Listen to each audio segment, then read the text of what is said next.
दोस्तों, मेरा नाम है प्रियंक और आप देख रहे हैं बीइंग साइंटिस्ट चैनल में आपका स्वागत है। अक्सर जो है आपने कभी एक्सपीरियंस किया होगा या हो सकता है आपने सुना हो कि जो है भूकंप आता है या अर्थक्वेक आता है और जिसके अंदर जो है मतलब वो पांव तले जमीन हिलने लगती है। तो क्या होता है भूकंप और क्यों ये आता है, जानते हैं इस वीडियो के थ्रू।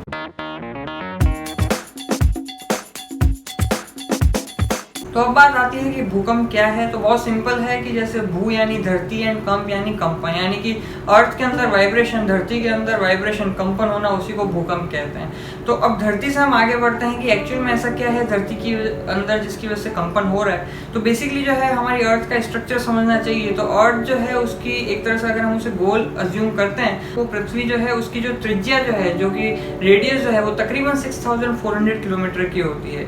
अब इसको जो है 4 पार्ट के अंदर डिवाइड किया गया है। जो सबसे ऊपर वाला पार्ट है जिस पर हम एक्चुअल में खड़े होते हैं या रॉक माउंटेन हम कुछ भी देखते हैं, उस एरिया को बोलते हैं क्रस्ट। उसके नीचे होता है मेंटल, उसके नीचे होता है अपर कोर और फिर एकदम जो सबसे बीच में जो पार्ट होता है वो होता है इनर कोर।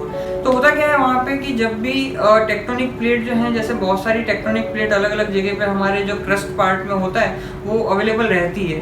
अब ये जो है एक दूसरे से मतलब अरेंज होकर रहती है अर्थ मतलब क्रस्ट पार्ट के अंदर ही, और वहाँ पे जो है ये मतलब स्लोली बहुत ग्रेजुअली मूवमेंट करती रहती है। कितना ग्रेजुअली?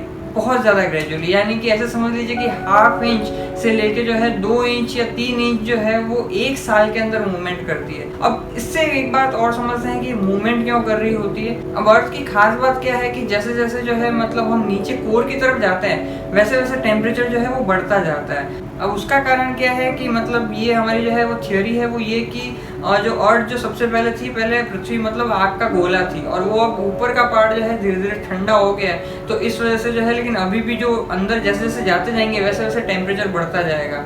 ये कुछ ऐसे ही है जैसे कि आप मान लो तरबूज को जो है अगर फ्रिज के अंदर रख दे तो अगर आधे 1 घंटे के लिए रखा है तो वहाँ पे जो है मतलब उसकी सिर्फ अपर सरफेस जो होती है वो ठंडी हो जाती है, लेकिन अंदर जो है मतलब अगर आप कहीं बहुत गर्मी से लेके आए हो तो अंदर का पार्ट वैसे का वैसा गर्म ही रहता है। तो ठीक ऐसे ही कुछ जो है हमारे अर्थ के अंदर भी होता है। जो ऊपर का स्पेस जिसकी मैंने क्रस्ट जो मैंने बात की, उसके नीचे जो मेंटल पार्ट है वो थोड़ा एक तरह से लिक्विड काइंड ऑफ फॉर्म में होता है। वो एक तरह से एकदम सॉलिडिफाइड फॉर्म में नहीं होता जैसा कि हम जो है मतलब धरती पे इन जनरल देखते हैं। तो वो क्या करता है, वो बहुत गर्म होने की वजह से वो जो है वो मूवमेंट करता रहता है। वो एक तरह का कन्वेक्शन करंट की फॉर्म में मूवमेंट करता है। कन्वेक्शन करंट क्या है इसके ऊपर मैंने एक वीडियो बना रखा है, आप जाके उसे देख सकते हैं अगर आपको नहीं पता है तो। वहाँ पे भी जो है बोला जाता है कि वहाँ पे भी कन्वेक्शन करंट हो रहा है जिसकी वजह से जो है वहाँ पे जो टेक्टोनिक प्लेट का मूवमेंट जो है पॉसिबल हो पाता है। और वहाँ पे भी क्यों होता है, क्योंकि उसके जो नीचे का सरफेस है, जो मेंटल के नीचे का सरफेस है, वो जो आउटर कोर है वो उससे भी ज़्यादा गर्म है और जो क्रस्ट है वो ठंडा पड़ा है। इस वजह से वो टेम्परेचर डिफरेंस की वजह से विद इन द सिस्टम वहाँ पे लिक्विड होने की वजह से वहाँ पे कन्वेक्शन करंट देखने को मिलता है।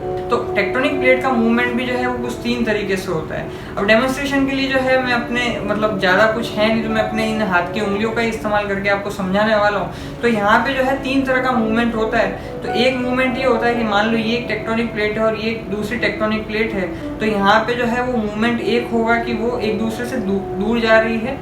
एक होता है मूवमेंट जहाँ पे वो एक दूसरे के पास में आ रही है और एक मूवमेंट होगा जिसमें वो एक दूसरे से ऐसे स्लाइड कर रही है। तो मैं जो है शुरुआत के 2 मूवमेंट की बात नहीं करूँगा, आपके सामने जो है वो मैं 3rd मूवमेंट की बात करता हूँ जिसकी वजह से एक्चुअल में जो है अर्थक्वेक आता है। तो होता क्या है कि यहाँ पे जो टेक्टोनिक प्लेट है, जैसे कि इस तरह से फिलहाल मैं डेमोन्स्ट्रेशन के लिए आपको ऐसे बता देता हूँ, इवेंट होता है एक्चुअल में इसी तरह से है, मतलब हॉरिजॉन्टली होता है। तो अब होता क्या है कि जैसे टेक्टोनिक प्लेट है वो जैसे कि मान लो मूवमेंट करते करते एक दूसरे के कांटेक्ट में आई और ये कांटेक्ट में आने के बाद में एक दूसरे से इस तरह से मतलब एक तरह से चिपक गई, आप ऐसा समझिए।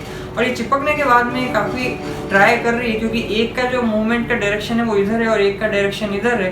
तो अब ये काफ़ी ट्राई कर रही है एक दूसरे से अलग होने की, लेकिन ये समहाउ एक दूसरे से मतलब इस तरह से चिपक चुकी है। लेकिन धीरे धीरे प्रेशर इतना बिल्डअप होगा और फाइनली वो एकदम से अलग होगी, कुछ ना कुछ पार्ट टूटेगा उसका।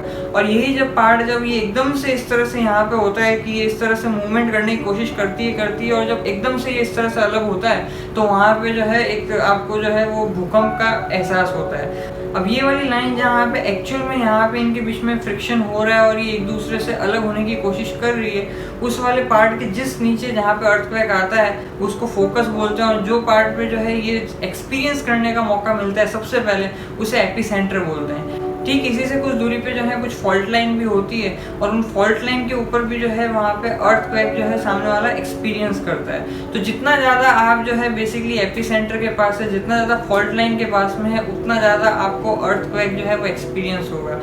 ऑन द अदर हैंड ये भी रीज़न है कि अगर मान लो जितना ज़्यादा वो टेक्टोनिक प्लेट का मूवमेंट जितना ज़्यादा क्रेस्ट से ऊपर है, यानी कि मान लो वो 10 किलोमीटर 20 किलोमीटर नीचे ही हो रहा है, तो उतना ज़्यादा आपको झटका लगेगा, बजाय कि मान लो वो लेट से कि 200 किलोमीटर नीचे हो रहा है। तो ये भी जो है वो अलग अलग रीज़न है कि वो डिसाइड करेगा कि वहाँ पे रिचर स्केल पे, जिससे कि देखते हैं कितना जो है वहाँ पे मूवमेंट हो रहा है, कितना जो है झटका आया था। और भी रीजंस हैं, लेकिन मैंने मेजर जो है आपको ये प्रॉपर्टी बताई है। भूकंप आने से उससे कैसे बचा जा सकता है, इसके लिए मैं आपको नेक्स्ट वीडियो में बताऊंगा, पर आज के लिए इतना ही। फिर आपसे मुलाकात होगी।